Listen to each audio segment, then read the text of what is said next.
People think comics are about, art and, all those kind of things. But comics are just really about circles and triangles. It's not about stories. It's not about empathizable characters. It's just about geometric shapes. Basically, squares and rectangles for the most people are sick of them. So Fuck them. Yeah, circles, that's okay. triangles. Yeah. Anyway, like, Fine. are we going to podcast? Hello and welcome to the Superhero Project podcast. I am Michaela J. Laird, and with me, as always, is my co-host Owen Farrington of Owen Likes Comics. Hello. And joining us today is the absolutely lovely Kieron Gillen and Caspar Wijngaard talking to us about power fantasy. How you both doing? Yeah, Very well. thank you. Lovely to be here. Lovely to have you here. So, obviously, power fantasy has just reached the end of its first arc. And in the beginning of February, we're going to have the trade coming out and issue 6 starting the second arc, which is absolutely brilliant. We've been very happy reading it and going through it. And we want to sit and talk a bit about it as both a superhero comic and as cultural art, because there's so much brilliant stuff in there that we couldn't not talk about it. It's brilliant. Thank you. So yeah, brilliant to have you both. Also, that means a lot, and really, there's a lot to talk about. Like we're really pleased with what it's doing. It's this kind of like you're aware that there's always the two audiences: the people who do follow monthly, and there's the people who kind of will wait for the trade and then jump on and either jump on and start reading the issues, or alternatively just carry on reading the trade. So you're kind of serving them both at once. And I've done this a few times in terms of doing these big ongoing kind of stories to try to keep people excited and involved. And that's the stage we're at. You know what I mean? It's that kind of like, okay, now we've got another way to talk to you about it. As in, hey, pick up the trade, jump aboard, as opposed to wrestle with 5 issues or whatever. It's Yeah, both easier and harder right now. it's brilliant to see. Thank you. So what we really enjoyed going through the single issues is the essays in the back. So some of our questions are going to come from the essays, some are going to come from the actual issues.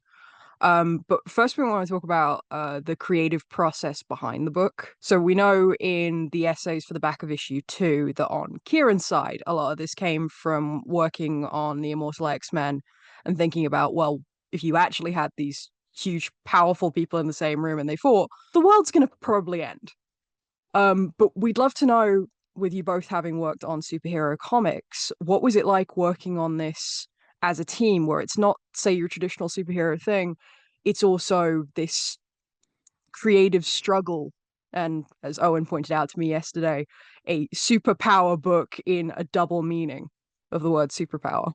It's interesting, isn't it? Like, is that kind of I think, I mean, when I had the idea, it came very pure and simple in terms of like we've let power creep happen in superhero comics over the last 40 years. I mean, like I used to joke, like Wolverine, oh no, I've broke my arm and out of action for a week because it takes that long to heal, because it's a healing factor. It's not just magic regeneration.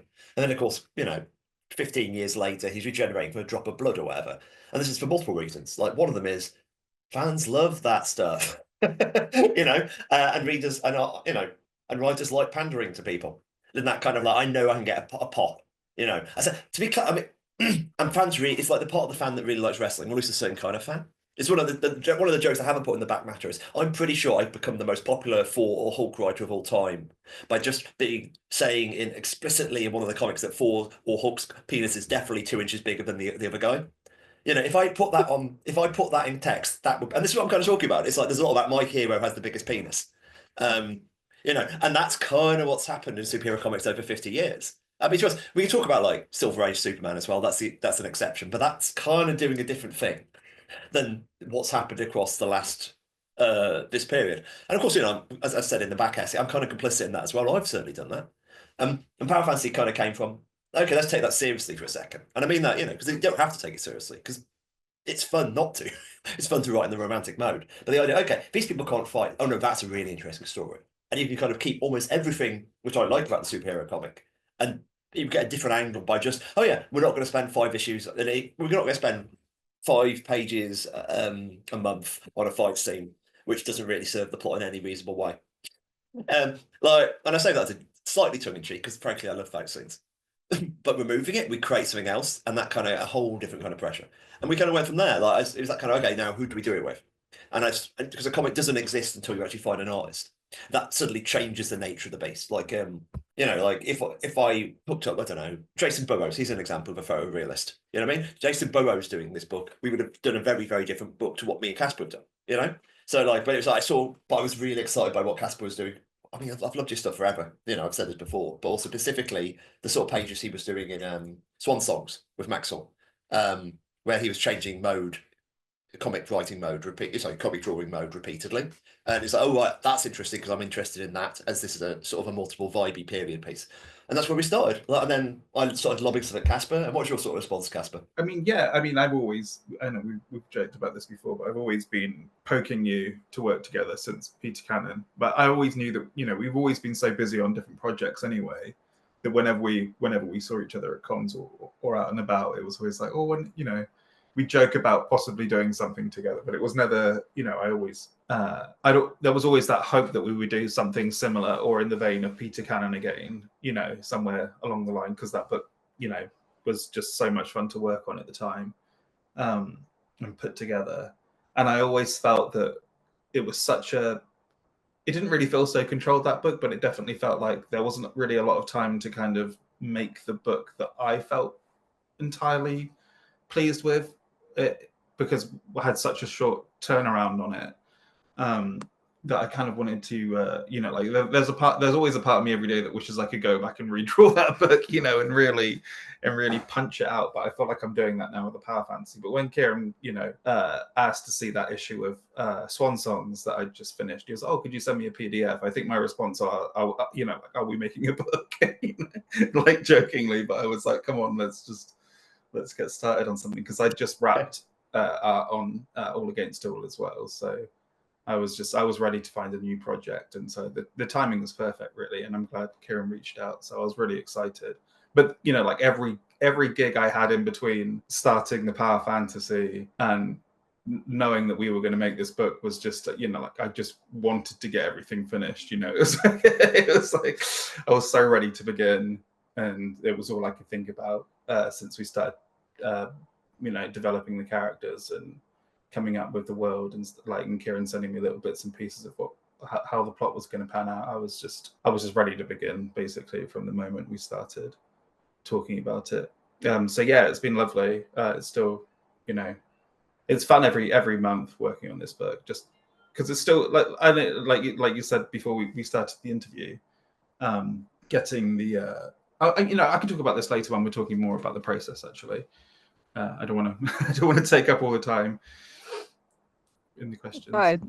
It's amazing to hear. I mean, your issue of Swan Song is honestly my favorite.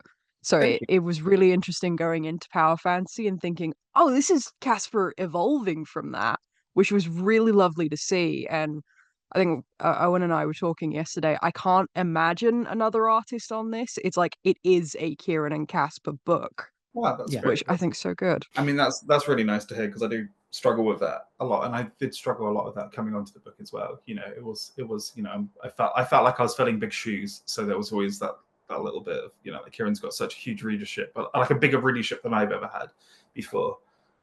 So I did feel like I was like, there's going to be a lot of readers that haven't seen my work that I need to, you know, bring over as well. You know, like, or to, you know, I hope that they gel with my style as well, because it's very, I wouldn't say my style's cartoony, but it's more comic. It's definitely more comic-y, I'd say, possibly. Yeah. One of the things I say about Caspar all the time is that he's probably the most pure comics guy I've met, and by which I mean is like, in the wider sense, like you see, oh, I'm going to go a bit more. I'm going to bring a bit more Japan, you know, a bit more manga in here in different aspects. I'm going to do this. Oh, I'm going to do Masateli. You know, I'm going to go back. You know, in that scene with Etienne in the Rain. Etienne in the Rain in New York. That's pure. You know, that's pure Batman Year One in that kind of mode. And then we get, you know, you're skipping around, and he's playing, and it's not like a J.H. Williams thing. Obviously, J.H. Williams can mimic anybody. This is like Caspar integrating stuff into a style that feels really metabolized, and that's what excites me about it. In the kind of like, I mean, we're doing a series of podcasts about the book. I'm rebooting my Decompressed podcast to come out every week when the trade comes out, and so like interviewing every member of the team. And one of the things I talked to Caspar about is how can he so interestingly change the level of detail on the fly. Like, it's not like he has a set level of what reality looks like. And then, like, he does it more than any else has ever worked with, and it's really elegant. Okay, what am I going to show? What am I not going to show? So it's like, but Caspar's right. You know, you always have to sort of train the audience, like to go. Oh, right, I get this now. I mean, I remember actually when Quietly came in the 90s. It's showing my Yeah. age. But like 2000 AD readers hated quietly. You know, there were so many letters like people saying, "Who is this guy? He's got no motion." And you know, you're not wrong. Quietly doesn't do motion. He does other stuff. You know what I mean? Like, and it takes a while for people to sort of click upon. Oh no, now I see it. But like the response has been great. I mean, I really think like you know people love what Caspar's doing, which is obviously good. Yeah. Yeah, and to go back to what I was saying earlier before, I didn't want to keep the conversation on me, but it's relevant to what Kieron was just saying.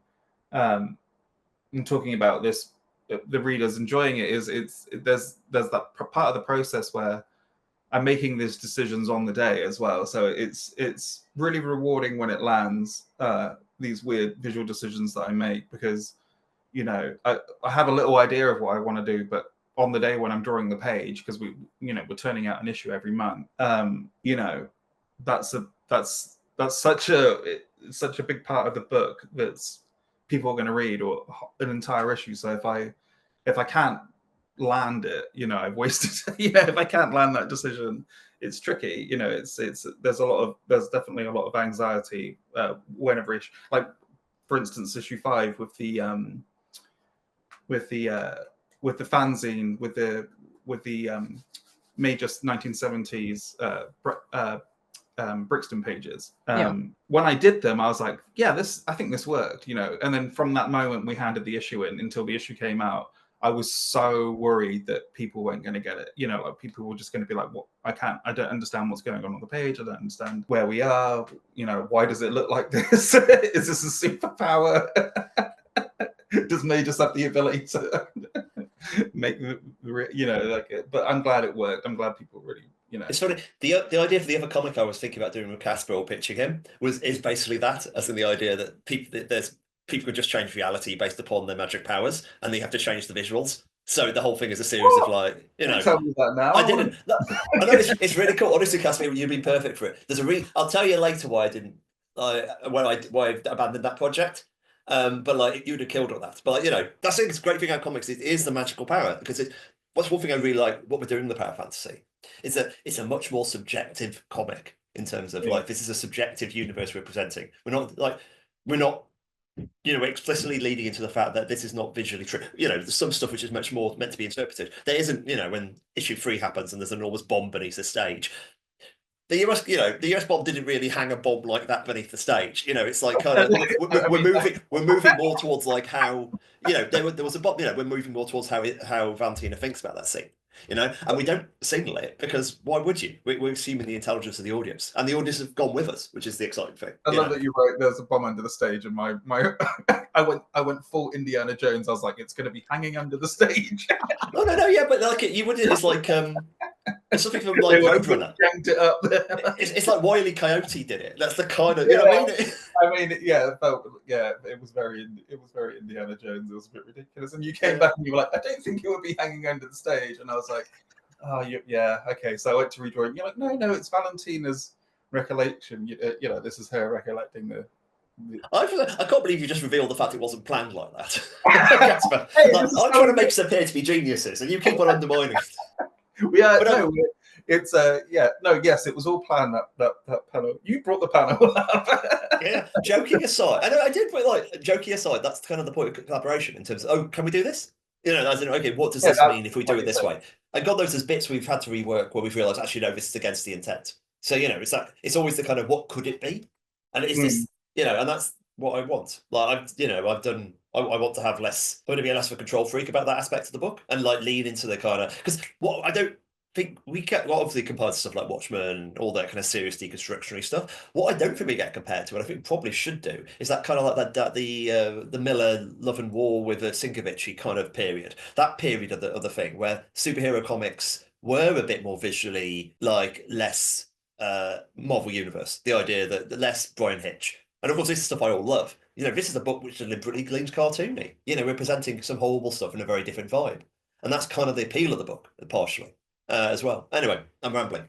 That's such a perfect phrasing, because I remember when I read it for the first time, not only was I kind of just stunned by how gorgeous Caspar's art was, but it was that idea of like, if I just read Kieron's scripts and I was like thinking in my mind what this book would look like, I would be kind of thinking of it as this like suspenseful horror thriller. And yet it's drawn and it's packaged in the most kind of like vibrant and colorful and, you know, out there and in some instances trippy way possible. And that juxtaposition not only like creates such a unique visual identity for the series, but it also like adds to that theme of tension and unease that it's kind of like, you know, there's all these kind of bright primary colors, there's these pinks and these blues, and yet the things that these characters are talking about, even on the first page of issue 1, where they're talking about how the ethical thing to do would be to take over the world, the way those panels are packaged is such a kind of like vibrant and poppy way. And yet the contents of those panels are incredibly sinister and uneasy. And I think that the real strength of the book and the real strength of the collaboration has been that kind of juxtaposition of things that out of context look incredibly kind of positive with these kind of very sinister undertones.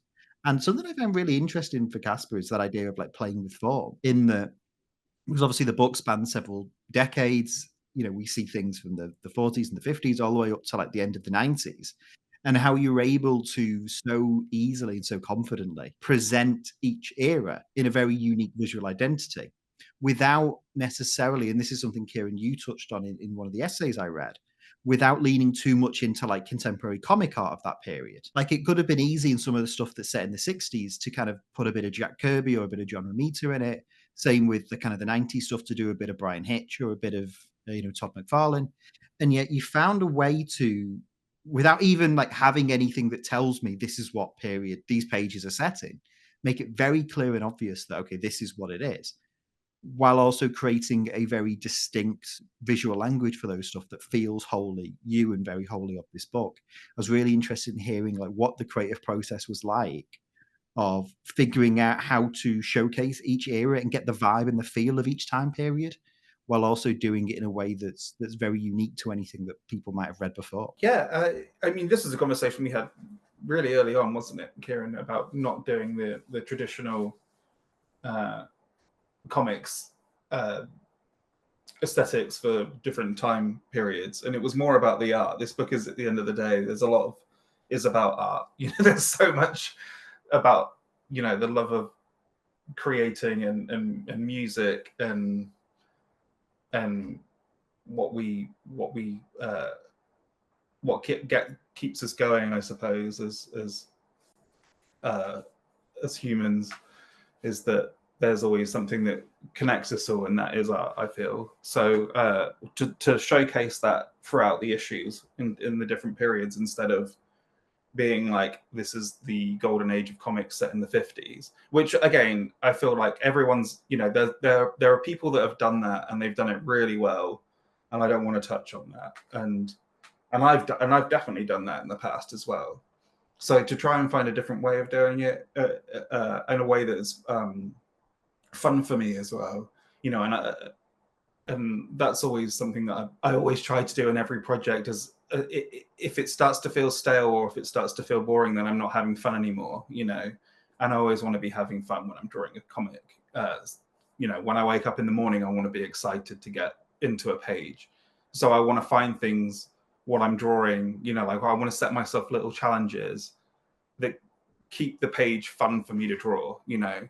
It's like I wake up and I set myself a tiny little challenge or a goal that I need to, you know, like if I can make a page look a certain way, or if I had something in my mind and I'm able to get to that point by the end of the day, then I'm, you know, like I know that, you know, I'm having fun doing it as well. I don't ever want it to feel like I'm just doing the same style throughout the whole issue, because it starts to, or the whole series, because I will start to lose interest, I feel. You know, I'm not really sure why I'm like that, but that's just the way I work. It's just, yeah, you definitely can see, just from like a creator's perspective, how certain things that you're doing in the series, you can really tell that you are challenging yourself and pushing yourself to kind of be a bit more experimental and unique, and not take kind of what might be considered a safe approach to telling the story. You really are pushing the boundaries of what not only kind of people might expect in a story like this, but also what you've done previously.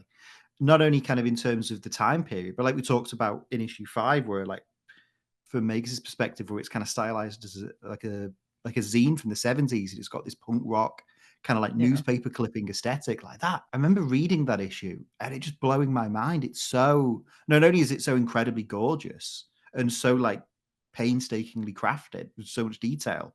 But it also like helped so much to get me into the character's headspace and understand that character on a level that I didn't think I did already.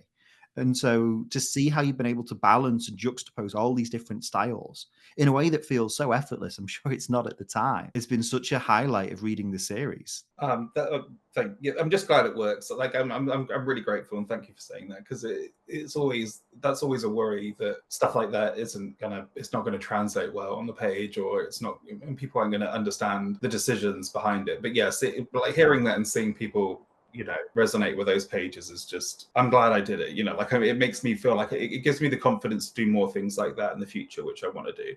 I'm going to start uploading pages for the latest issue that I've done for Kieron, for issue 8 for Kieron to see, and I decided to etch some of the pages in a different way from the rest of the book. So it was like, again, that decision there to do it like that, because I thought, oh, this definitely fits with the tone of these scenes. As I started doing it, it wasn't working. Like within the first panel, I was like, this isn't looking the way I thought it was going to look. But instead of giving up, I tried a different panel. I tried the second panel down, and then eventually it started to come together. I was like, oh no, I get it now. I know where I'm going wrong with this, and I know where it's working. So I went back and I redid the first panel, and then I worked into, and I was able to get this whole sequence looking the way I wanted it to look. And again, I hope that lands with the readers. But yeah, it's definitely, and I think this is probably more because I come from more of a creator-owned background. I've never really, I mean, this is the first book. This is the first creator-owned book I've had an editor on. We have Katie West as a brilliant editor on the book, and the projects I've done leading up to this, Limbo, Homesick Pilots, Angelic, and All Against All, we didn't have any editorial. It was just me and the writer, just kind of working things out every issue.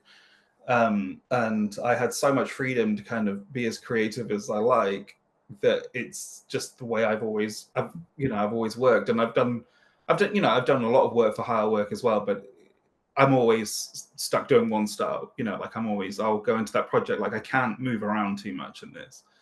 This is what I've been hired to do, I have to keep this looking like this the entire way through, basically. And that's usually when I find myself going a little crazy towards the end of a project. I just feel like I've just been doing the same thing for 4 weeks, for 4 months or 5 months. And I'm ready to that's why I always go back to creator-owned comics at the end of it. I'm always ready to go back and just kind of have the freedom to kind of experiment on the page and do what I like, and change the panels on the fly, and just kind of, and not worry so much about how I'm presenting something, and more doing it for myself at the time, if that makes sense. I think that really shows in the book. You can really get a sense that you are having so much fun with playing with different forms and playing with different styles and pushing and challenging yourself. Every issue has been a joy to read, both from kind of Kieron's excellent writing, characterization, but then also in the way that you package and present this story has been so. I go into each issue with an idea of what you're going to throw at me, and I always come away being a bit amazed at, I didn't think he was going to do this and it was going to work, and it did, and it's been such a joy. It's funny, I don't want to keep talking because I know I'm taking a lot of time away from Kieron's not, I think, so quiet for so long, but I mean, it's like when I was like 13, 14, no, when I was about 14, 15, I was making a comic book with my best friend at the time. Actually, it's funny. I remember we were making a book where we would give it to one another every other day. Like he would go away and write and draw 3 pages. He'd bring it into school and give it to me, and I would go away and draw a couple of pages. And the idea of the book wasn't really to make a story, it was to make each other laugh. It was just to amuse each other. We would go away and I would draw 3 pages for him and write it and give it to him, and then he would go away, and then he, the next day he was like, that was hilarious, and give it back to me. And that's kind of how it feels now, even now, making a book is, I'm doing these pages now, and I know Kieron's desperate to see them, and I feel awful, but there's a part of me that's like, it's like it's just the idea of like handing them over and being like, I want to see the reaction, you know, I want to, you know, it's just there's a lot of that still. It's more like high-fiving with your creative collaborator at the same time and being like, I hope these, you know, I've done some things here and I hope they work. And that's always good to get that response. And then the readers come next, I guess, after it's gone off to print. And then hopefully it works with them. But I think that's been my favorite part of the book so far, is obviously like there's little aspects and elements where I can tell where you've both pulled inspiration from other books, from other sources, from other pieces of media. And as someone that also has a fondness for some of those materials, it's great to see, okay, I think the kind of riffing or there's an ode to this here and there. But overall, I feel like it would be a disservice to say, oh, this is, you know, X meets Y, because it is such a singular vision and such the product of both of your creativity and styles. It is, you know, a lot of people kind of ran with the headlines of it's Watchmen meets X. And there are bits that you can tell where you've both kind of pulled a little bit of inspiration from Watchmen. But that feels like a disservice because this is a book that could only be made by the two of you working together in this moment in time. And I think that like seeing such a prominent creative voice, both in the writing and the art, is why not only it endeared the series to me, but I think it's why it's found such a strong and loyal readership already, is because it feels like it has something to say, and that the people saying it are that it's the perfect people to be saying that at this moment in time. Thank you. So in regard to kind of some of the inspiration in the writing, obviously, like just from my reading of it, I picked up on some elements of some of my favorite comics. You know, just in the premise, there's a little bit of Watchmen in there. I recently, just before Christmas, read every issue of The Authority, so that's kind of at the forefront of my mind. And so there's punished himself. Punished myself in some of the earlier Stormwatch stuff. As it went on, it got very good. There's little bits of kind of Kieron, what you'd done on Eternals and X-Men in there. There's a little bit of Miracle Man, but it is such a kind of singular vision of you two. It would be a disservice to say that it is like any of those books. There's just kind of little seeds of it. So when you were putting the series together, both Kieron, when you were kind of plotting out the ideas and fleshing out the world of this stuff, and then Caspar, when you kind of came on board and started to kind of put it together in a visual sense, what would you say that your big inspirations were, either in terms of comics or just wider media or thought process or just kind of general inspirations? It's tricky because that's weird. I didn't actually answer the last question, but it's almost like the opposite of that, because Caspar talked a bit about like why we didn't do comic homages. Well, there's one reason, because it's mainly been done, but it's the other side of that is the fact that I tend to think comics tends to be deeply insular.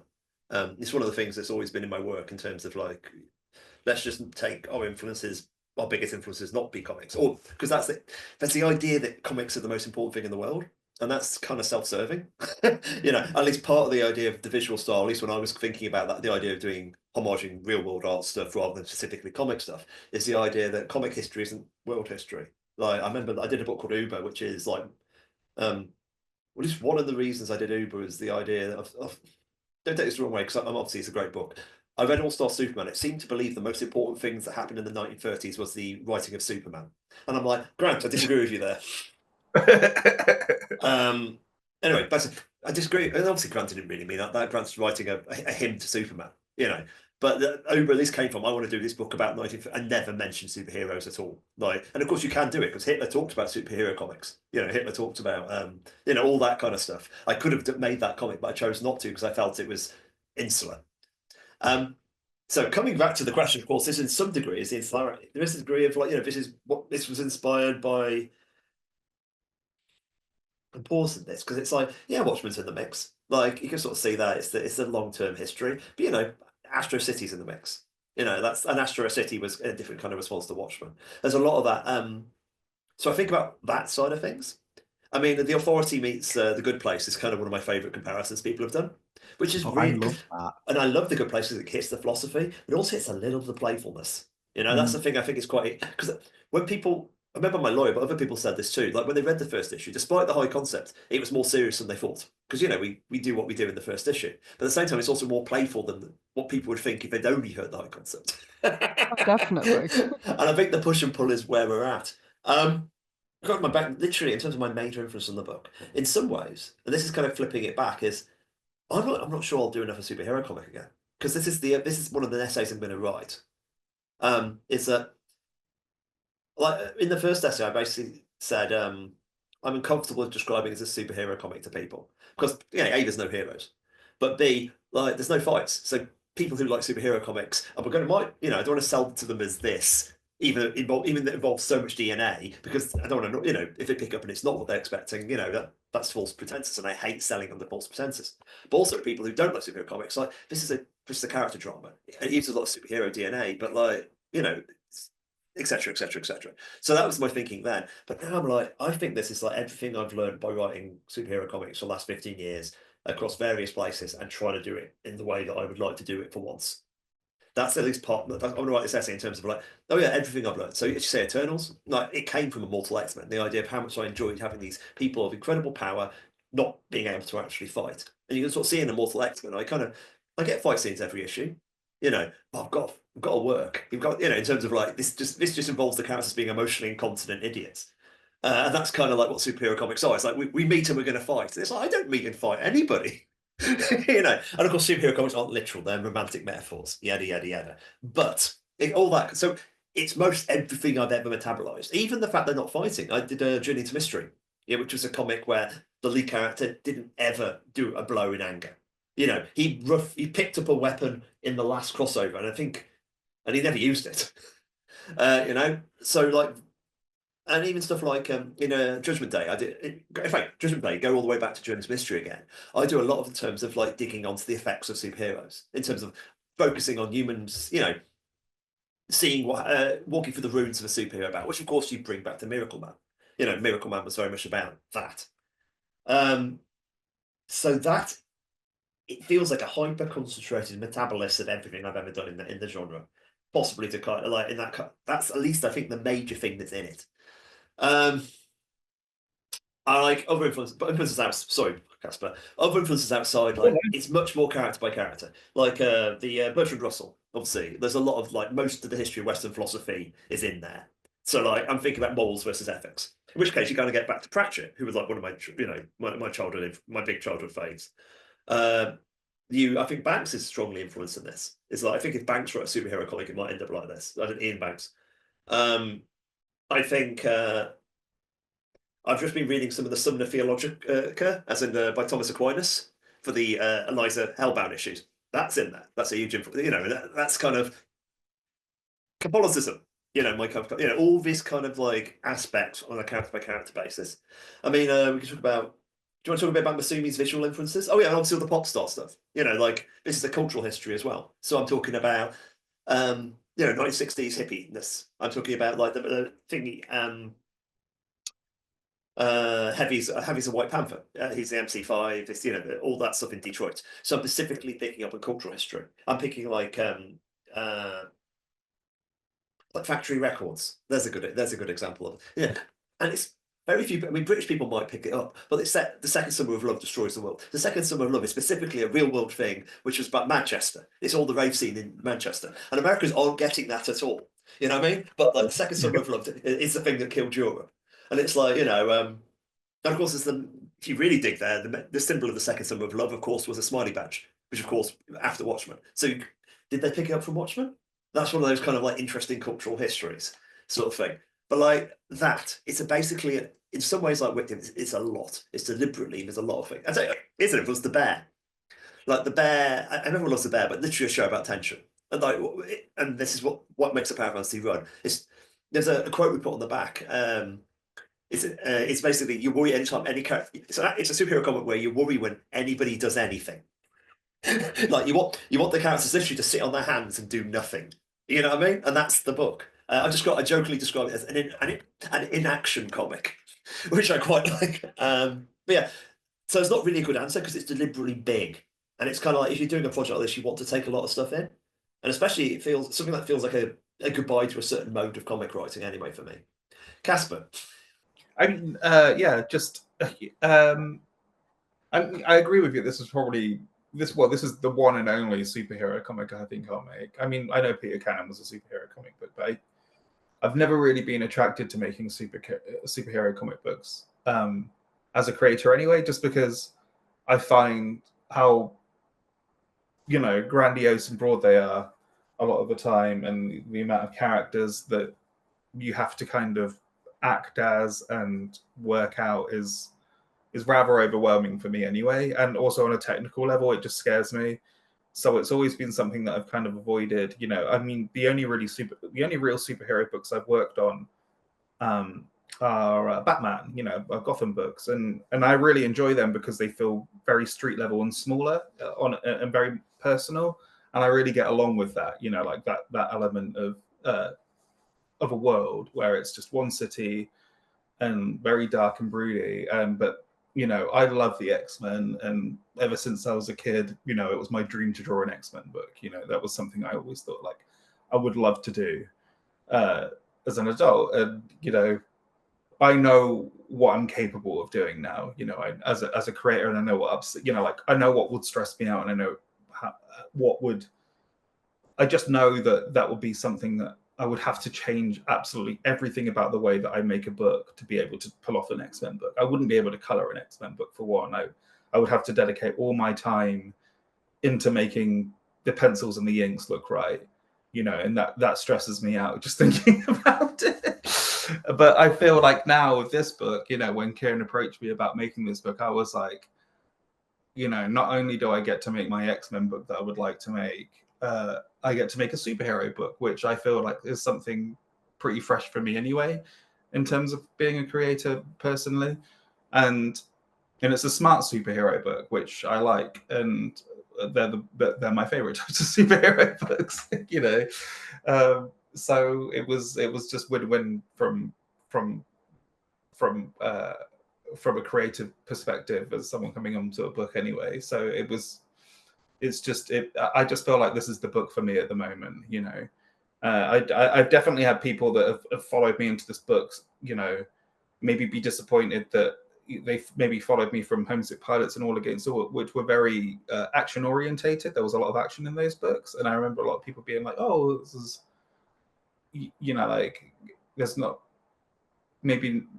They felt like I wasn't being utilized well, but then I just feel like they may not understand me as a creator anyway, because that's not why I got into comics, was to just draw big fight scenes. And I don't feel like that's why a lot of creators get into making comic books, is for the big fight scenes. So I'm happy that I don't have to do that every other page as well. Like, they're fun to draw, you know, don't get me wrong, it's fun to draw those, but they feel more like a little gift, you know, like a little treat to yourself every now and again. You know, when you open up a script and you see splash page destruction, you're like, oh, this will be a fun day. Like I can switch my brain off and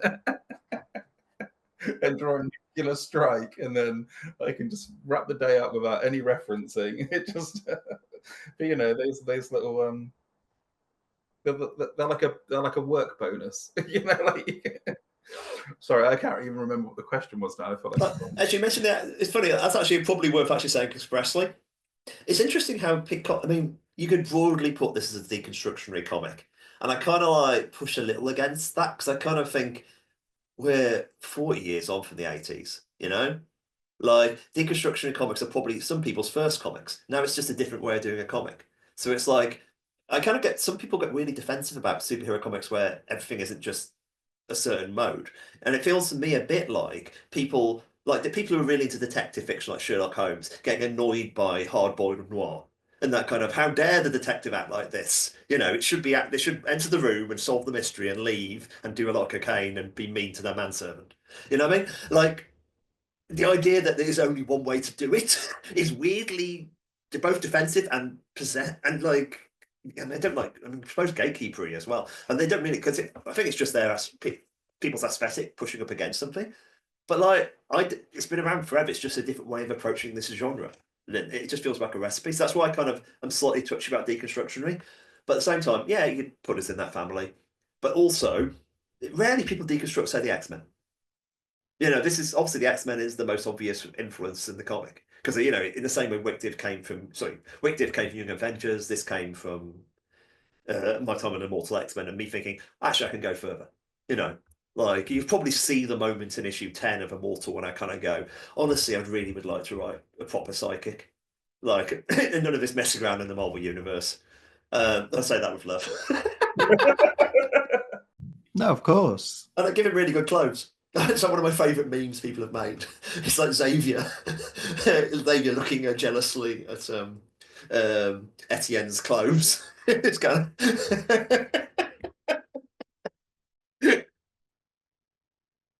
and he's got hair too.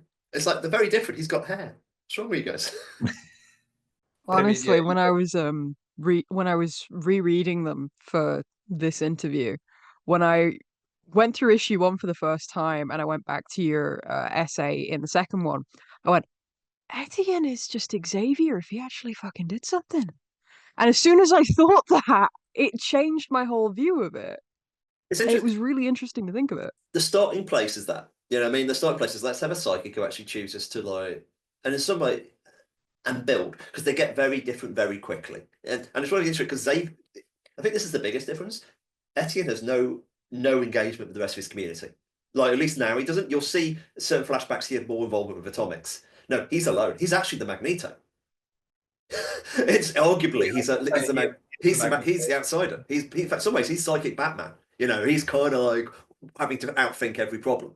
You know, so like when you take it, they go to very different places very quickly. Not least the fact that he's a black French guy. You know, which of course will come more important as we go along. All that stuff is in there, and I felt also the intersectionality is something. This was in my Immortal X-Men as well, but I'm interested in the intersectionality of all this stuff as well. Anyway, yada. Yes, but is the real answer, because you start somewhere and then go. And of course, ironically, this is pure Image comics. You know, if you go back 90s Image comics, it's like let's take something and spin it off in a direction that appeals to us. You mentioned like Stormwatch earlier. You know what I mean? All this kind of stuff. So, kind of going into the creative process / the alternate history angle of things. So, the book, if we're talking chronologically, essentially starts with the Trinity Project. That moment of the very first atomic bomb going off. And at the same time, we see Vivian being born. Valentina. Sorry, why did I say Vivian? It's one of those mornings. We see the first atomic bomb going off and we see Valentina being born. It's very interesting to have this moment of essentially the biggest piece of widespread man-made destruction of history at that point happening at the same time as this almighty powerful being is being born. And issue 3 in particular, when we see that, is probably one of my favorites throughout the whole thing. Just from beginning to end, that entire issue is a complete favorite of mine. But going into this, you say a lot in the essays that there's a lot of alternate history. Did you know that you wanted that starting point to be the Trinity Project? Yeah. I mean, like, when me and Caspar were talking, actually, I actually forget how much we nailed down entirely. But I was chewing over. Okay, I was going to say, I remember a conversation I had with you. This is before I moved home. You know, this is before I this was years ago. It wasn't years ago, but this would have been about 2 years ago, when you were just telling me. I think you had basic idea. Well, it wasn't Valentina. You were referring to her as a he at the time because you were just making up the character. You know, you like, I have these ideas for characters. I have this Superman character, and his first, you know, when he's born, he's talking. You know, he's his first line is, "I'm here to save you all," and I got, you know, I got a laugh. I was like, yeah, it's hilarious, you know. And I remember that vision in my head, you know, as this tiny little Superman talking, and here we are now, and it's Val, and that was like one of the earlier ideas that you shot over to me, and I was like, that's brilliant. Yeah. The thing about the timeline is, I think I very, very, very rapidly knew it started. The inciting incident is an angel comes to Earth in 1945. Like at the same time as the atomic bomb, and arguably because of the atomic bomb. That's the kind of like, oh no, they're in trouble now. That's the kind of the subtext there, isn't it? And then the real question was how long the timeline went. As in, like, do I have it in 19? Do I set it in the present day? You know, and in the end, I said actually I quite like 99, and it was various reasons I like 99. Partially because it's a period I haven't written, and partially like you have the cat's all interesting age. You've got a spread of ages. It's a book about the 20th century, because in some way, in terms of like what we are still looking and learning about the 20th century, because it's just before 9/11, so it's the start. We missed we missed the start of the 21st century, arguably. So like there's a and also it's also a period 99 hasn't been mined very well yet in pop culture. So it's kind of like, oh no, I haven't seen many people do about Millennium. I've seen lots of 90s stuff, specifically that weird energy as hinting towards 2000. There's something about Millennium, and some of I think is really interesting. Especially because you get the clock, it's the ticking aspect. So that basically all that stuff played it together. But that was what the Valentina and the birth scene was one of the very juxtaposed with the atomic testing was one of the first visuals I had. There's another universe like well, that was the start of issue. That was originally the start of issue 2 in my head because I was thinking issue 1 we do what we do because I almost thought issue 1 is own you from the start. It's a conversation between the psychic character and the Wonder Woman Superman kind of a paragon character about let's take over the world. That's I always knew the first line is the ethical thing to do would be to take over the world, and all. And it's my little nod there is that and they would be eating pizza because I define the Marvel universe as if you can't imagine a character eating a pizza, it's probably not real core Marvel. And I say that with in that kind of and someone like Al Young would disagree with me there. Al very much loves the the cosmic scope and the space stuff, and I'm like honestly, I think they have to be able to eat a pizza. And like, and that's kind of why Marvel I think is at its core different to DC. That's kind of the point of Marvel was, or at least be confused by pizza. That's always funny. Anyway, so I knew that scene. I knew they would do the whole sequence in the first issue of the President, and I knew the escalation. That to me that was they'll do it, and then there'll be this. Okay, the story is what will they do to not destroy the world, and that. So I knew all that, and I knew that's the first issue, and I felt really compulsive and like explain what the book is. And then I was like, okay, second issue is Valentina. We'll go back and we'll explain how they came to be. And in the end, it was like, actually, no, having shown the story, we got the momentum from issue 1, we need to carry on with that momentum a bit more to show, to actually show how we develop ideas and set some more stuff. And then issue 3 will be that. But yeah, that was like either joint first or it was in the first 3 scenes I had was that scene with Valentina. So I just felt it felt weird. It felt really interesting and weird. And funny, what I mean? And creepy in different ways. It's such a great moment, and we were talking about it, Mikayla, yesterday, where it's like it gave me flashbacks to the creepy sentient baby in Miracle Man that shows up towards the end. But yeah, the setting of 1999 is so fascinating to me. That was one of the things I was really intrigued by reading the book and hearing more about the choices behind that, because like you said, there's a lot to pull from with that time period that hasn't really been mined in comics, where it is like with the book coming out in 2024, we're kind of at like a quarter century from that now. It is kind of like this end of an era, the end of the Cold War and the nuclear age. And it's also like this intersection between generations. It's something that, like, we talked about the Authority earlier, the Ellis and Hitch stuff really leans into that idea of this kind of ticking over into the new millennium. And I think that this also plays with that, but in a very different way to what Ellis and Hitch did. And I think that the fact that like we're now so far removed from that, you can really sense in a modern sense what the legacy of 1999 was, both in the real world sense and in the kind of fictional universe that you've built. And so being able to pull from that legacy and critique that legacy is really interesting, and being able to work backwards from that and flesh out the backstory and how we get to where we're at and where it might lead to in the future off panel is so fascinating to me. It's such an interesting choice. I don't know how well Owen remembers the millennium ticking down, because I'm a couple of years older than you, I think. But that whole idea of this, I know you were there, but whether you remember it is another thing. I was also a weird sentient baby. You were just secretly Winter floating around.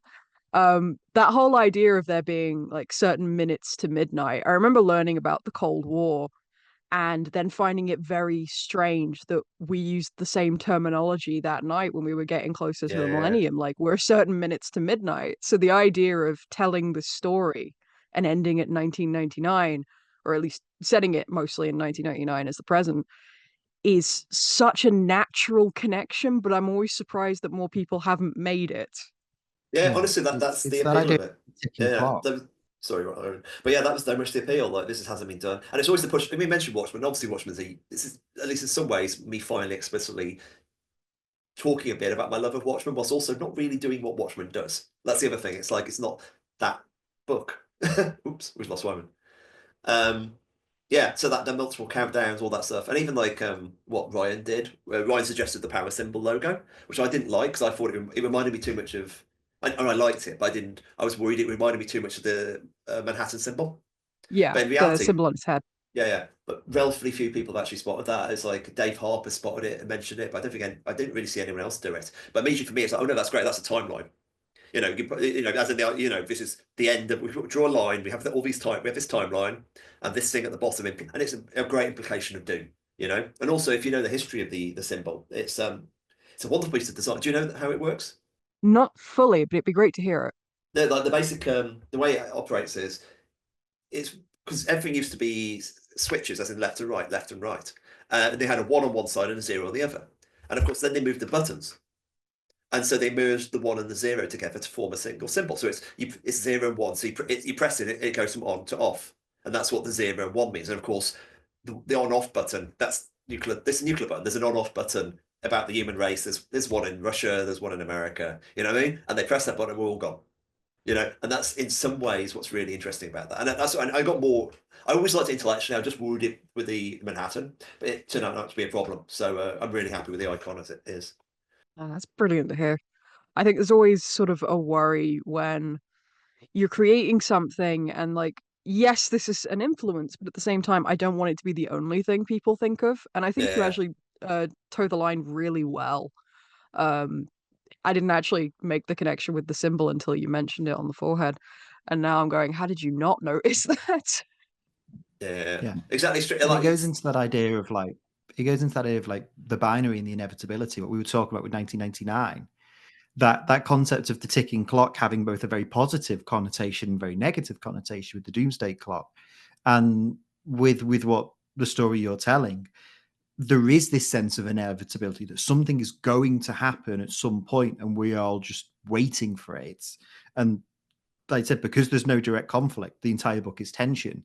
It's 5 issues of characters walking on eggshells and readers feeling like they're on eggshells, waiting for the pin to drop and everything to explode, and to pull from the real world source of that in a positive and also a very negative sense is so compelling. And the same thing with the logo and the iconography and what that means and the very binary options of what that comes from is so interesting. I think part of that is a reason why I loved issue 3 so much. There's the last 2 pages. There's Caspar's amazingly haunting drawing of Europe being gone.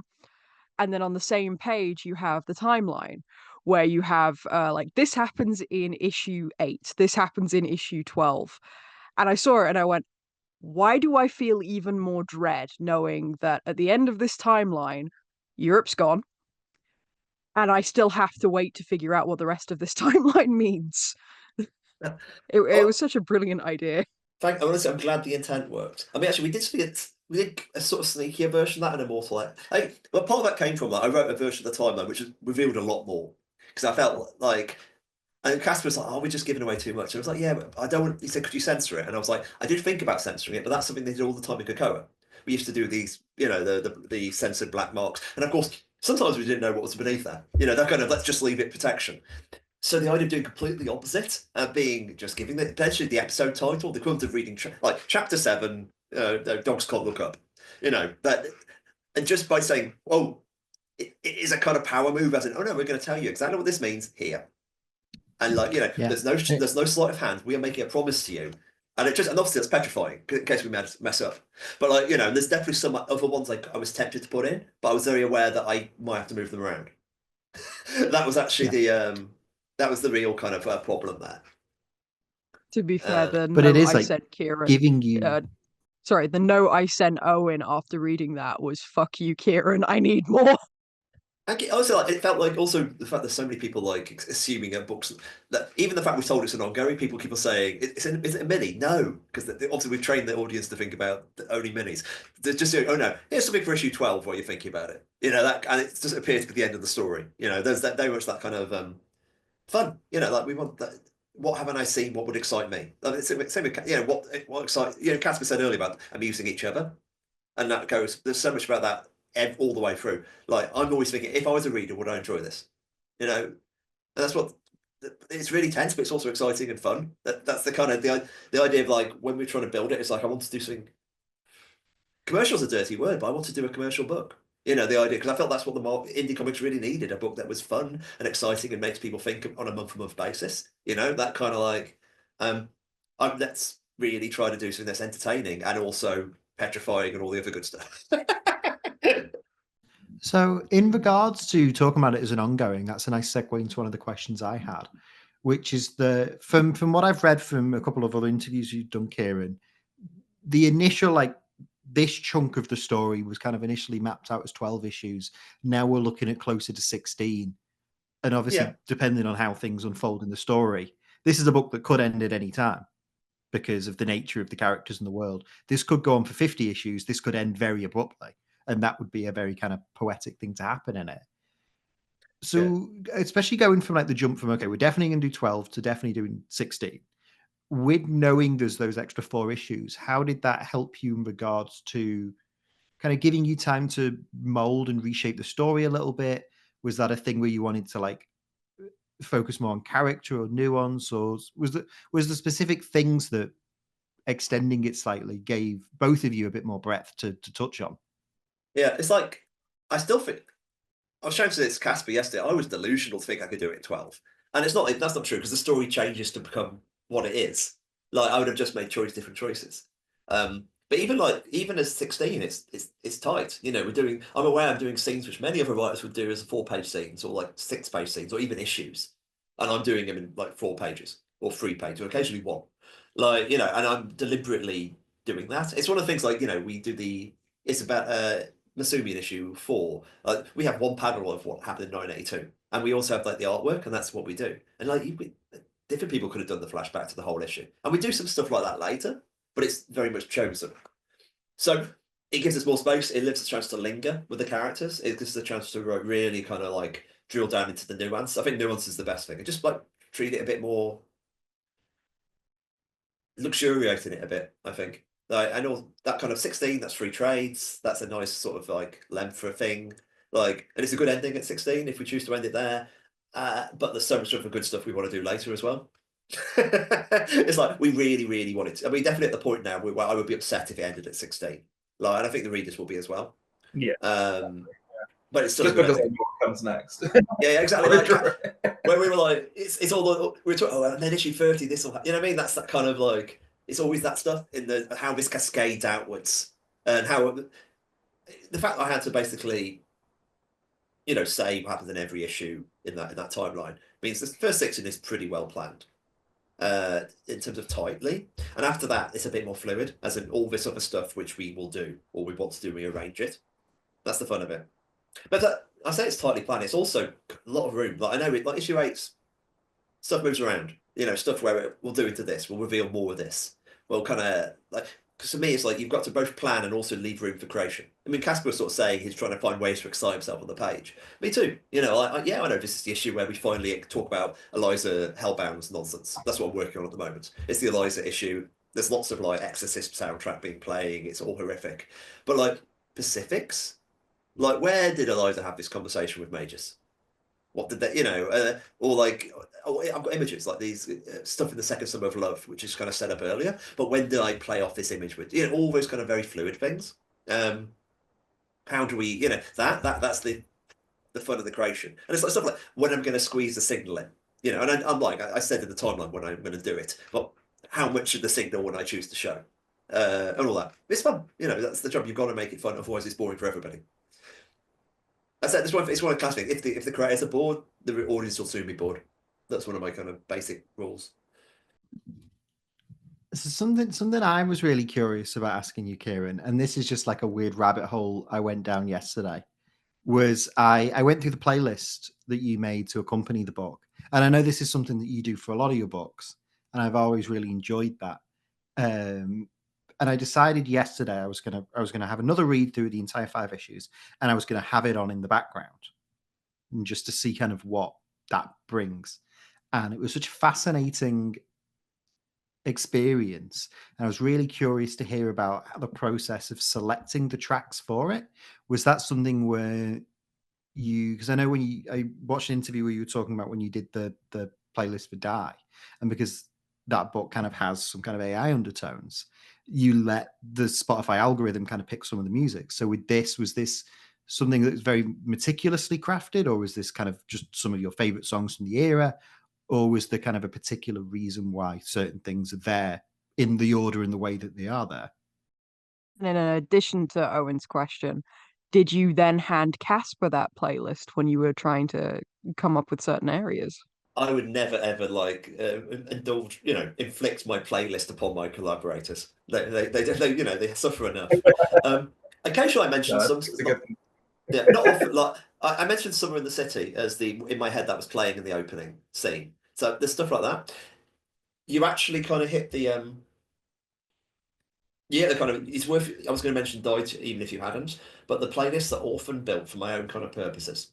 Like then the purpose varies. It would always be a mistake to assume people kind of get what I'm getting with the playlist. Like sometimes I've done it to entertain someone. Sometimes it's a joke. I did a Darth Vader playlist, which was just the Imperial March 12 times. Uh, you know, and quite often it's just part of my process. As in, I will put this on, and this will be a way for me to think about the book and kind of enter the state where I want to. And I'm normally listening, like the Wickdiv one was 550 songs by the end. Listen to on shuffle. I used it as a tarot deck. It was a device to think about the book in different ways. As in, okay, this song is about this character, and this song's about this other character. Now they've been shuffled together. I'm thinking about those characters' relationship. So, and it's constantly in Diary. The plays was more mood because the actual extra thinking time was done in the RPG. With the Power Fantasy, It's the thing about the playlist is it's chronological. It's the first song is the song that was playing. It was #1 in America when the atom bomb was dropped. Yeah, so that's the song you hear fragments in the Vantina issue, and we go through to, and the last song is 1999 by Prince, which of course didn't come out in 1999, but like was A, played a lot, but B, obviously is thematic, and that's it. So it's basically it's about a timeline. It's making me think about history and moving through these different songs. And the other aspect is it's an aesthetic tone board. It's stuff I think I kind of want to have things that evoke this feeling. Like, so there's some character stuff, like Search and Destroy is very heavy, but really it's about mood. Different kind of feelings and ironic juxtapositions. And plus several songs which are #1 during events. Like, the George Michael song on there was during the Chernobyl disaster. That was #1 in the UK during Chernobyl. There's that aspect to it. So it's serving multiple masters. So that's kind of what it is. The flip of it is it's not what I've been listening to mostly when writing the Power Fantasy. It's a bit, but what I've actually been listening to is I've started listening to vinyl. So I've basically been buying cheap and nasty vinyl from secondhand shops and listening to that on repeat. As in, I want to listen to period artifacts whilst writing this story. And that's like a ritual. That's a ritual. This is what I mean, that all this is ritualism. Is that it's things to try and evoke a mood or feeling. So the idea of even the physical fact of me lifting a record over, it puts me closer to the characters.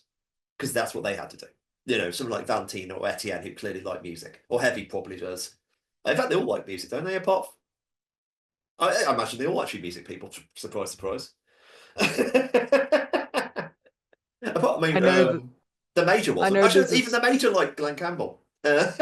Does Eliza like music? Eliza, she was in the punk scene. She doesn't like anything anymore. But yeah, she warps vinyl though. Yeah, like anymore. I mean, but there's probably CDs. She doesn't listen to anything now, but she certainly did when she was hanging around in a squat in London. Yeah. No one with that haircut doesn't like music. So this is what the thing is. So the real thing, the actual working playlist, as in you would normally get, say the Immortal X-Men, that was a working playlist. Is much more fluid in terms of like, okay, I've got this weird £1 Count Basie plays the Beatles, which I'm going to listen to now, and I'm going to listen to it because it's very hard to stand up and turn it over. You know what I mean? Like it's not like I'm going to just skip forward on a shuffle, and that's kind of the mode of the book. So it's fun. Like I found myself I listen to a lot of Glenn Campbell. Like this Glenn Campbell best of. I had to get a nod of that in somewhere. What else is listening there? So the Best of the Move I got for £1, and that's like they look amazing, Birmingham guys. Marvelous stuff there. There's Shirley Bassey playing in Paris. That's a really great album. Like picking stuff. This is the stuff I picked up for £1. There's other stuff I picked which is small money. But yeah, all about rituals and thinking, and also, as I said earlier, make it fun. Caspar watches mainly. We're talking about Caspar watches mainly TV, isn't it? Like it's backing noise. I mean, it's so sporadic at the moment. It differs so much. Like I get halfway through an album, and I pause it to do something else, and then when I come back, I'm putting on, you know, some 2-hour long YouTube essay on something ridiculous, some retro game company that's dissolved 30 years ago. You know, it's just, or you know, it could be anything really. It's just whatever interests me at the time. But yeah, like I haven't listened to a ton of music actually since starting this. It's been really weird. I've had one playlist that I've built that's rather long, but I just have it on random. You know, I just have it on shuffle, and every now and again, if I just need to like hyper focus on something, I'll pop it on in the background. But it's nothing in particular. It's nothing really relevant to the book, which is just weird. It's just very like pumpy music that just kind of helps me focus, which is odd because the music I listen to doesn't ever really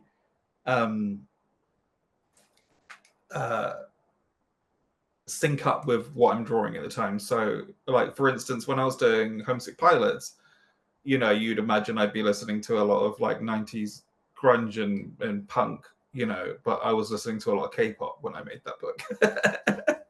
And then like when I was doing Angelic, which was like this you know, young adult sweet coming of age monkey story, I was listening to the darkest, heaviest metal like you could imagine, you know, just absolute horrid metal music from the 2000s, you know, like from the late 90s, which didn't fit the mood at all, but it was just what I needed to have on in the background just to kind of draw this kind of animal thing, you know. And it's the same with All Against All as well. It was totally different again. It was like, you know, God knows what I was listening to when I made that book.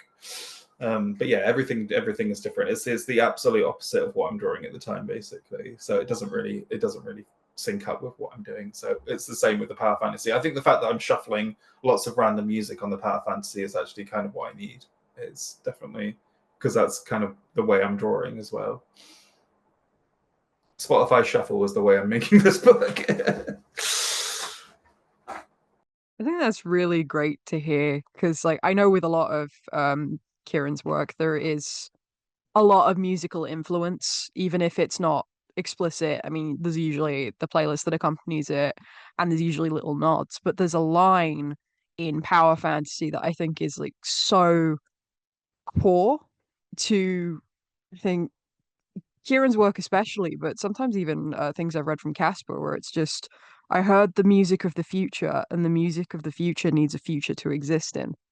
And I absolutely adore that line from Creative Process. I think it speaks very well to Kieron's style of writing, but also Caspar's art, because in the second half of that phrase, the background is completely black, and it's just Valentina. And I think that works so well. Thank you. Yeah, I don't even. Again, that's just one of those things that I don't think that was even in the script, was it? Because now I'm only seeing that now that you've mentioned it. You know, the fact that I dropped the background up, but that wasn't. I literally have it in front of me. Yeah. Honestly, issue 3 was one of the ones where my writing for the stories is changing when I see what Caspar does with stuff, which is how artists work. Yeah. And issue 3 was the one where I really think Caspar pushed the storytelling. It's interesting with like how the vinyl becomes the orbiting of the satellites of Earth and all this kind of like the you know, it's a good one for circles and triangles to go back to our earlier theory, which was not in the podcast, so it was good of news listeners. It might be the cold open, like that, you know what I mean? Absolutely, that kind of like it was a key for me. That was a key scene. The idea, like, I think that must have been like, you know, I described the 3 first scenes. Valentina doing that, and to you know, to Telstar. You know, so my aim was to try to evoke Telstar to those who knew it, and you can imagine her, you know, that kind of her whistling it as she does it or whatever. And there's something weirdly beautiful and horrific and wonderful about her doing that. And it's the key line for Valentina. The music for the future needs, you know, life needs to continue. That's kind of the point. You know, and you know, life is good. That's the kind of there is good in life, and it's worth protecting and fighting for. And that's kind of it's such a key moment for her. And Caspar just sold the hell out of it. You know, that's what she say. It's like it really that storytelling's fantastic. I think it's wonderful stuff Caspar did. I mean, yeah, that page in particular, I was really pleased with. I mean, when sending it to you, and I think your response was, I'm going to drop the F-bomb, but it was just like, fucking hell, Caspar. Yeah. And I was like, yay, it worked. I pulled it off with the vinyl on the air. I was just like, great. Thanks. I think it's always a great thing to hear from your collaborator. Just fucking Yeah. hell, you pulled it off. Yeah. I don't think he was expecting it because I think it was just the world, and I was just like, I'm gonna turn that into a vinyl and see what that looks like.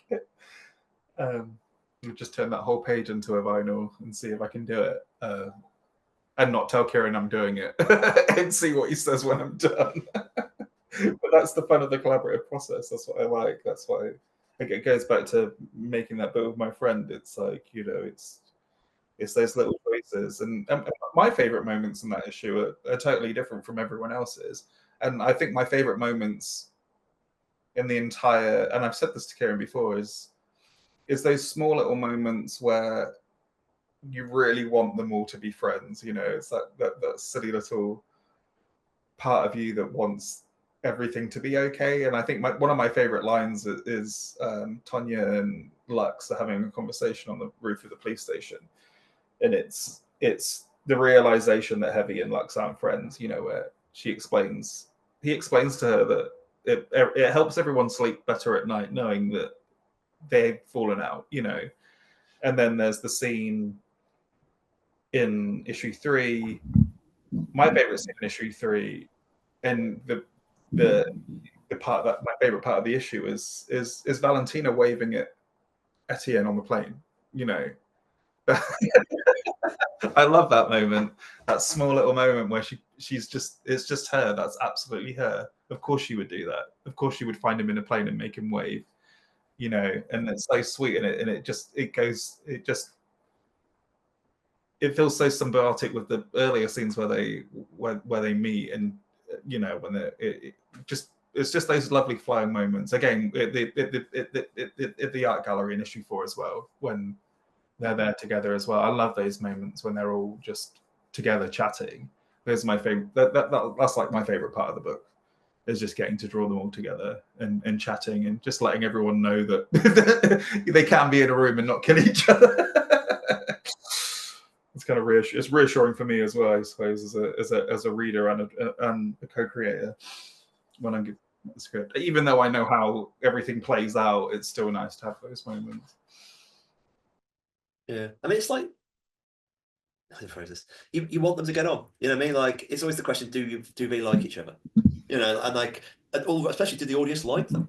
You know, that thing is like people always want. I have a tendency to write characters who are at least close to unlikable. And that's kind of like, that's part of my appeal, because some people really just reject it because they're not always cookie cutter heroes, or like even cookie cutter nice. But I've built an audience of people who seem to really like the fact that I write complicated people, and I'm like, sometimes it's easy to like balance it. I got one of my friends message me saying you made a very sympathetic portrait of a cult leader in issue 5. You know what I mean? Like, Magus is like, yeah, I don't like Magus has gone on a journey. His problem, what I kind of hoped with Magus is you maybe like him in 1977 a bit. He's clearly effing weird, but you might like him a bit. Yeah, and then it's like, and it's sad that he's sold out. You know, that's kind of what you're hoping for. You know? I like this. I don't know how much I can talk about this without spoiling issue 6 and 7, so I'm going to keep it very vague. But there are elements. But it's just those small moments. It's you know, it's like Jackie and Mizumi, like that funny, and I'm sure it's intentional from Kieron as well, but it's just the playfulness that I see there when I'm drawing it, and the fact that it's almost like a big brother little sister kind of thing going on. It's not really, but it's just there's like a sweetness that doesn't need to be there that's definitely there. You know, like there's something that happens. It's the funny little doodle on the sorry in issue 4, you know, and then there's something that happens in issue 6 that he does, which is very sweet. And again, don't want to get into spoilers, but it's just like he doesn't need to do those things. This guy, he's an arsehole, like, but it's just those sweet little moments. And then again in 7 as well, and the way I've drawn it as well, it's just funny and odd and very comical. But it's just like that, if they're having a conversation, it just seems bizarre to me that they're just two characters that I just don't see meshing, like just even remotely having anything to do with one another. Have I gone too far, Kieron?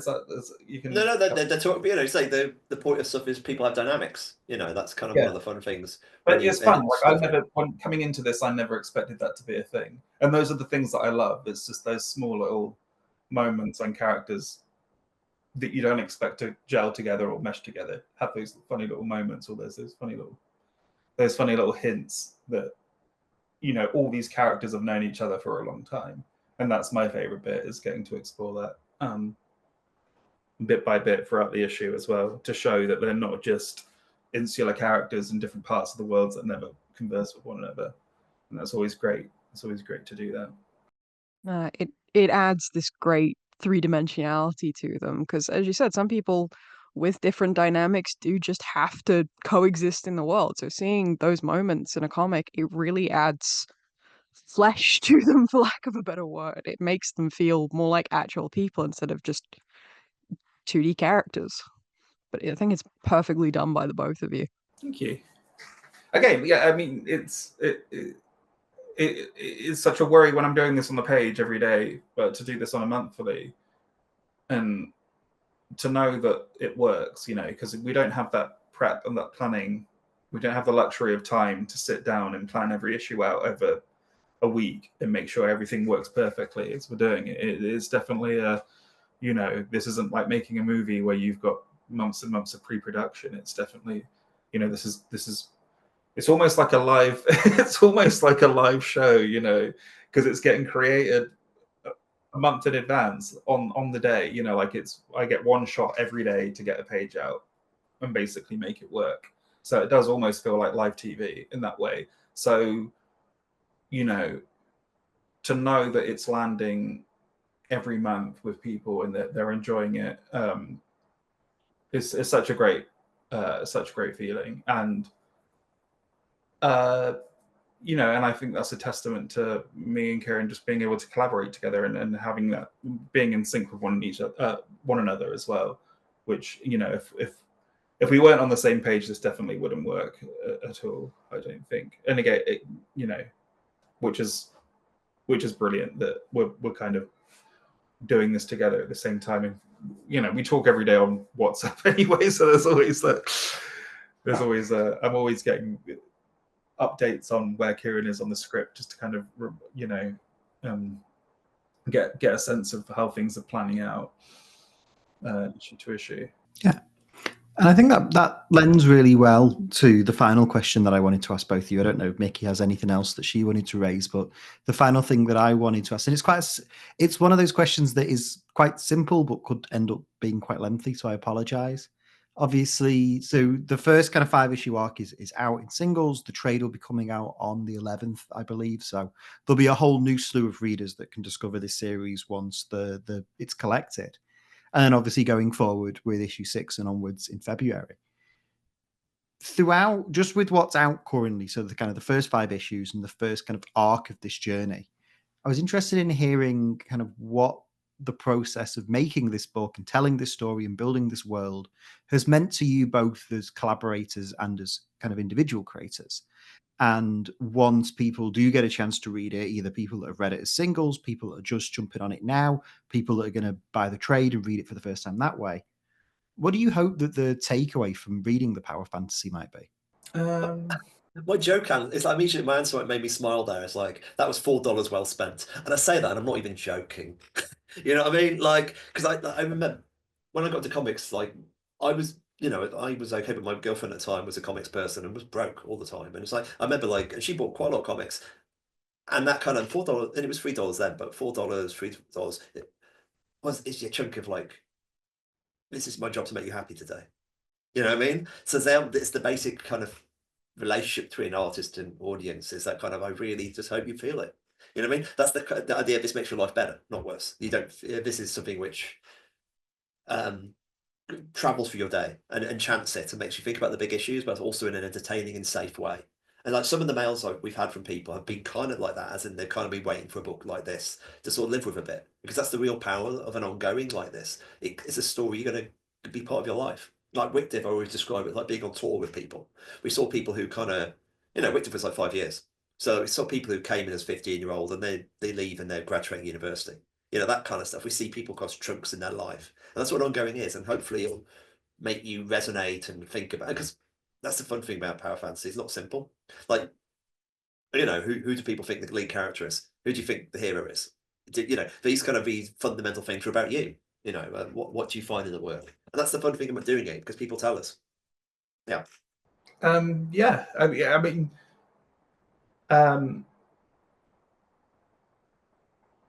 sorry, I've got a bit lost. But could you repeat the question again? Sorry, Sure. I was thinking about something Kieron said, and it kind of set my brain off on a little tangent there. No, of course.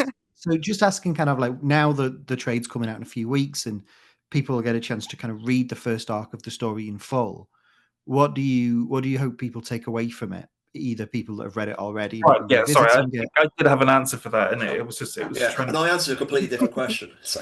Yeah, sorry, yeah, it kind of threw me a little bit. I talk about like, what you will get from a book, I suppose, specifically. Because I was thinking more along the lines of, because I just finished 6, and the entire time I was drawing it, I was thinking there are going to be people that have come in from the trade and haven't been following this monthly. There's going to be people now that are going to start picking this up monthly if they came in after the trade and they choose to start picking this up serialized. And there was a part of me that was like absolutely excited about that, and also dreading knowing that this could be someone's first monthly. It could, and how is this going to affect their experience?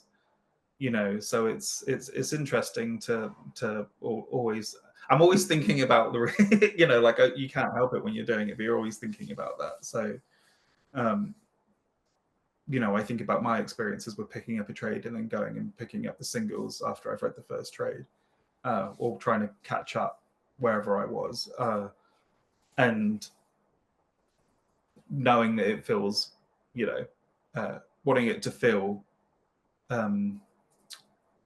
fluid, I guess, or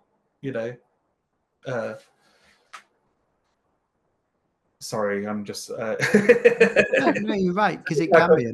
There's been plenty of times where I've been reading a book and I've jumped in with the trade, and then it can be a little bit, both in terms of pacing, both in terms of structure, can be a little bit of a different beast to then be reading a series issue to issue after that. So it is, it's a little bit of a balancing act. Yeah, I mean, this like issue 6 was great because it feels like almost like it felt like one, a victory lap, and also homecoming issue, because we get to revisit all the characters again.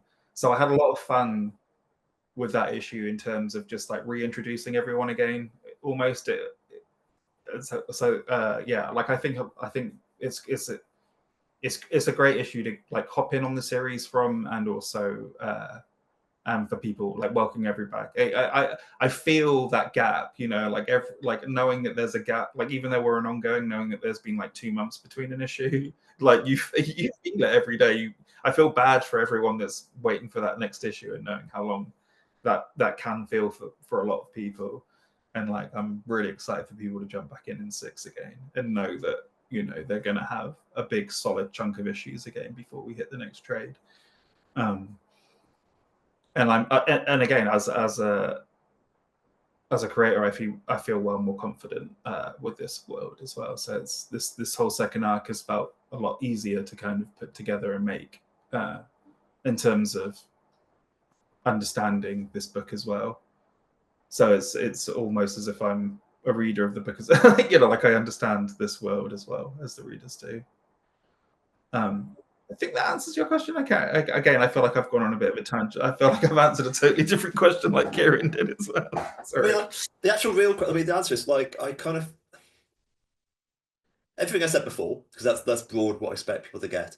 I think people will get the machinery of it. I think because my book's designed to be reread, always. Like I'm always thinking, because one of the things about comics is, and this is actually the thing I got from Watchmen, is you're meant to reread it.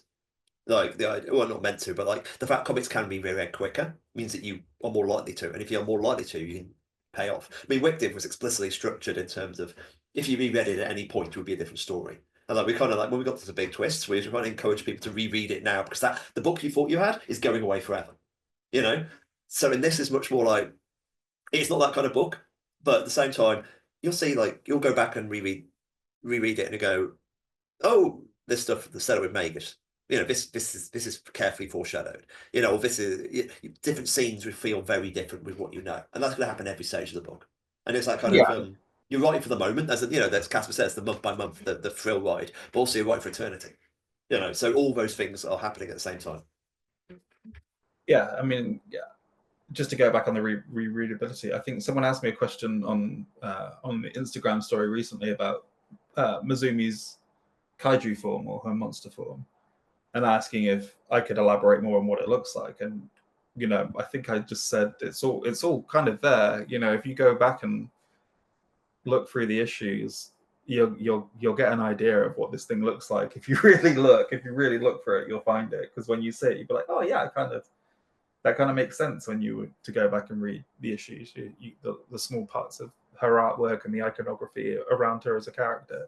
You'll start to put it all together. But then I've seen other people's take on what they think the creature looks like, and I love that as well. You know, I think someone drew some fan art of this giant mutant lobster in Japan, and I was like, that's amazing. Like, why didn't we just go giant mutant lobster for this creature? I mean, I love that issue is called I Ruined Godzilla. Yeah. I think it works too well. Sorry, again, I've just tangented away from the question as well, but it's just funny about the reread. It's just reminded me when Kieron was mentioning the reread. Just going back and thinking about all of this stuff ahead of time. And like, you know, Kieron's brilliant at this stuff anyway. He's always thinking way ahead. So, I mean, planning everything out in advance is always such a boon to the this creative process of knowing what's coming and being able to have the luxury of finding little visual cravats that fill with Easter eggs and kind of like plot devices, almost visual plot devices, or foreshadowing at least. Yeah, I mean, it's not all of it's you know, maybe not all of it will pay off. Sorry, I don't even know. Sorry, guys. No, everything's going to pay off. It's going to be the greatest comics ever. The world is going to save the comic industry single-handedly. Let's end on a positive note. If that's not the best way to end this, I don't know what is. Yes. I was going to say that is the perfect answer. Yeah. So as we transition out, Kieron, Caspar, thank you so much for joining us. If you'd both like to take a moment to plug where people can keep up to date with what you're working on, where they can find you, and if there's anything else that you're working on currently that you think they might enjoy and check out, the floor is all yours. Do you want to go first, Caspar? You can find me I'm only really on Blue Sky and Instagram at the moment for the time being. I think that's probably the only two places you can find me for however long. We'll see. I've started deleting all of my social media apps because it's just so depressing. But yeah, if you want to follow my artwork, find me on Instagram. If you want to follow me on socials, it'll be Caspar Wijngaard at Blue Sky. Same for Instagram as well, but different handle, Instagram handle.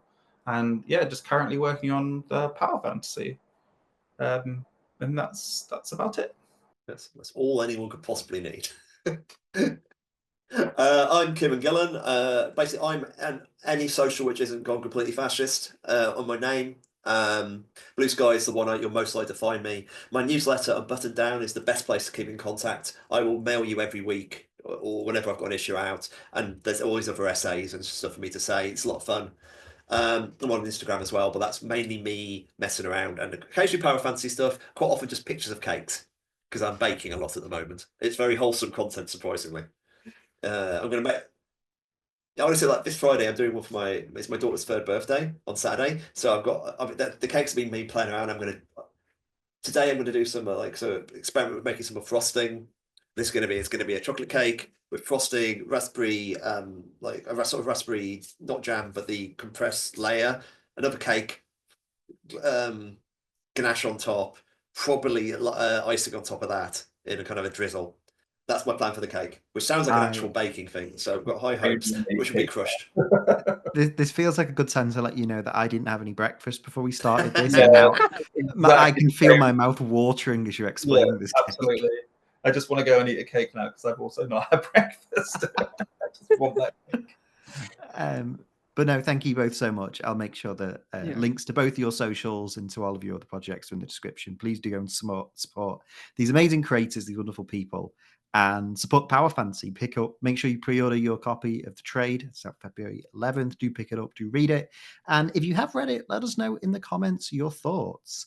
Mikayla, considering this is your podcast, I will let you kind of send us out. It's our podcast. It's absolutely lovely to have the both of you here. Yes, everyone go pick up Power Fantasy, pre-order the trade, pre-order issue 6, because I can't wait for one, and I want more and more people to read it so I can talk about it with people. If you have a favorite Kate, also leave that in the comments, because that feels appropriate right now. And yeah, it's lovely to have both of you here. Thank you so much. And for everyone out there, keep reading comics.